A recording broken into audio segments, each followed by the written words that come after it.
What up, free bosses? In this video, we're going to cover 3 ways that you can make money from the internet. Now, all 3 of these ways are going to require you to learn marketing skills. So once you learn these new marketing skills, you'll have the option to pick from either one of these 3 of how you want to make money. So let's jump into it. So the first way that you can make money from the internet after you learn these marketing skills is to just straight up offer your services to businesses around the world. So basically, businesses around the globe can hire you to provide these marketing services to help them grow their businesses. So some of these marketing services that you can provide to them could be copywriting, could be web development and helping them build landing pages, helping them build their website and helping them adjust and add things to their website to increase their conversion rates. You can help them build ClickFunnels, landing pages and sales funnels, help them with Shopify websites, help them with their WordPress website. You can learn how to run Facebook ads and Google ads in order to drive traffic to their sales channels and be able to get their sales going that way. You can provide graphic design and video editing services. You'll need to learn these skills, of course, of how to make really awesome photos and really awesome videos, again, for them to use inside of their sales funnels in order to help them increase their revenue. You can provide customer support for their current client base, where you're maybe responding to some of the emails that they have coming in and you're helping with refunds, you're helping with customers that have complaints, you're helping with that side of things. You can do account management, where let's say that this business over here in Taiwan or in the UK needs a certain project done. Let's say that they want a certain video produced for their business. So you, as the account manager, would oversee that entire project. You'd be the project manager and you would go out and find the video editor and manage that video editor. And let's say that the video editor also needs to work with a graphic designer. Maybe they also need an animator. Maybe you'll also need a voiceover person and a copywriter. You, as the project manager, would oversee this entire project being done, and you would manage the copywriter with the video editor in order to get that whole project turned into a reality. And that would be what you would do as a project manager. If you wanted to do research related stuff, then a business would hire you and you would research their competition, or you would research podcasts that the business owner wanted to be interviewed on, or you would research new products that they could offer potentially in their business. So there are so many different types of services that you can offer to these businesses around the globe, but really step number 1 is learning those marketing services, learning these skills, these marketing skills, to be able to offer that as the actual service to the businesses around the world. Now, there's a lot of different platforms that you can get linked up with in order to be connected with these businesses that are looking to hire freelancers and remote workers. Some of these platforms include freeup.com, upwork.com, freelancer.com, Thumbtack. I mean, there is a bunch of them, but really the first thing is just learning and mastering these skills and then getting the clients. And then once you have the clients, then it's growing that client list and then growing individual clients. So getting this client from spending, let's say, $1,000 a month with you to getting them to spend $2,000 a month, $3,000 a month, and then getting that client to refer you new clients and things like that. Option number 2 is being more entrepreneurial. You're not necessarily being hired by businesses to provide work. You're basically being hired by customers and you're selling products to customers all around the world. Now, this is more entrepreneurial, it's more risky, so I recommend this step, this option, after you've already mastered your marketing skills and after you've already helped other businesses grow. Then I recommend exploring this option, where you can then go out on your own and you can start your own type of business. But basically what you'd want to do is find and source products. So you want to find what products are selling best, go find the manufacturer, and then sell them on either third-party platforms or your own platforms that you actually own. So a couple of third-party platforms would be Amazon.com, Etsy.com, eBay, Craigslist. Those are platforms that you don't necessarily own. You're basically you're listing a product on there, and then the organic traffic from that platform is what's contributing to your sales, and your cost per customer acquisition is going to be paid to that third-party platform as a way of, a commission to them for helping you sell that product and get your profit.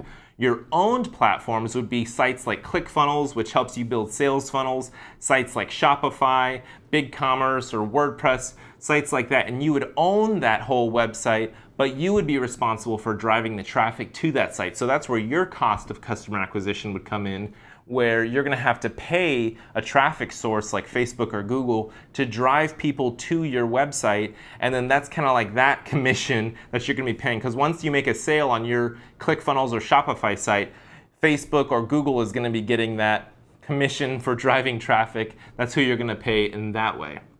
Now, there are definitely pros and cons to each, whether you're selling third-party on a third-party site or whether you're selling on your own site. So let's go over some of those pros and cons. So your cost to acquire a customer, it's going to be very different whether you're selling on a third-party site or your own site. And it's going to be very different on each of those third-party sites. Now, sites like Craigslist, you may get away with a very, very low cost per customer acquisition, but it's going to be more local. eBay is going to be a little bit higher than Craigslist. eBay and Etsy, I would say, are about similar with how much you're going to have to pay for a cost per customer acquisition.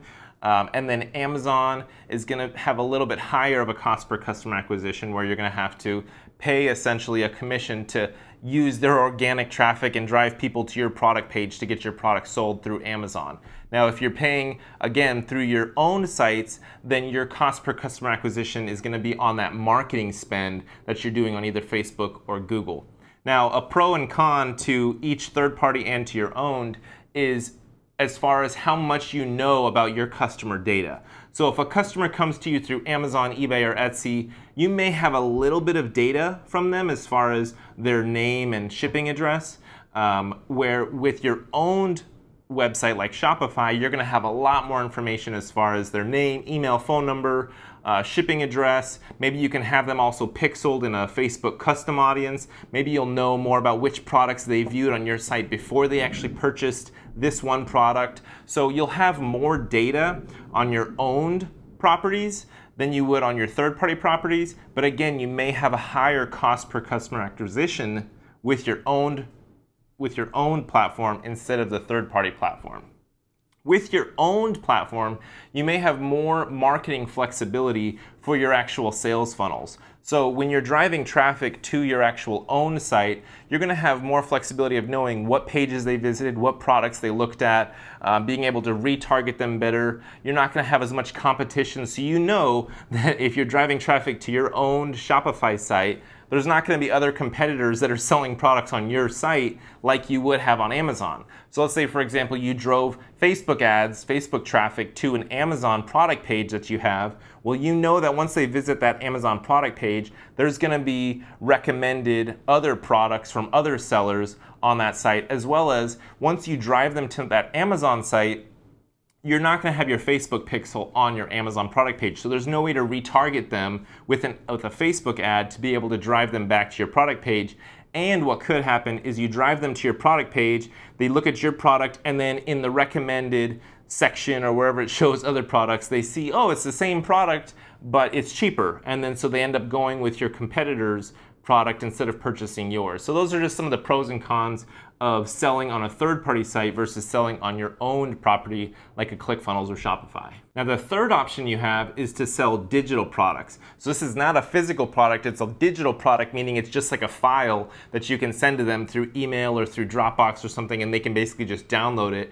Now, there's definitely pros and cons to the digital products versus the physical products. One being that you don't necessarily have a cost involved with your digital products. Like with the physical product, you're going to have to pay to buy that product, and then you have your markup of what you're going to retail that product at. Well, digital products, typically you're not going to be manufacturing, you're not going to so much have a big cost of goods with that product because you've already created it, it's something that you've made, and then so typically when it sells, you're getting the whole entire profit from that sale. Now, some digital products could be ebooks, they could be educational courses like in the form of videos or PDFs. You can create photos, music, or videos, and basically you would be licensing different businesses out there the use of using your photos or your music that you've created or that video, and then that business is going to then use that in their commercial purposes. Like they may use it in one of their ads, they may use it in some of their content. So you're going to be licensing the use of that digital product. And that's pretty much the same with all digital products. I mean, when they buy your digital course, the stuff that you've put together and you're teaching them through, they don't own that. They're basically licensing it to be able to use it to actually consume that content, learn it. But those are 3 options for you of how you can make money from the internet. And again, the whole foundation of all these things that they sit on is you learning marketing skills to actually teach or to be hired by or to actually use your skills to then sell products. Me personally, I would recommend you start with learning those marketing skills. Then your first step after you learn and master these marketing skills is then you get hired by businesses and you're helping these businesses using your marketing skills. You're helping them grow. That way you're refining your marketing skills, you're getting better at them. Then you have the choice to either go into selling physical products or digital products. And I mean, that's kind of the route that I personally took. That's the route I would recommend to you taking. But again, it really starts with learning and mastering those marketing skills. And that's something that I plan to really help you with, is learning these marketing skills, starting with copywriting. That's really the foundation of all marketing. Mastering copywriting, and then learning the other things like how to run Facebook ads, how to run Google ads, how to write content, how to do video editing, photo editing, all that kind of stuff, email marketing, stuff like that. So again, hopefully you enjoyed this video, and I will see you in the next one. Peace.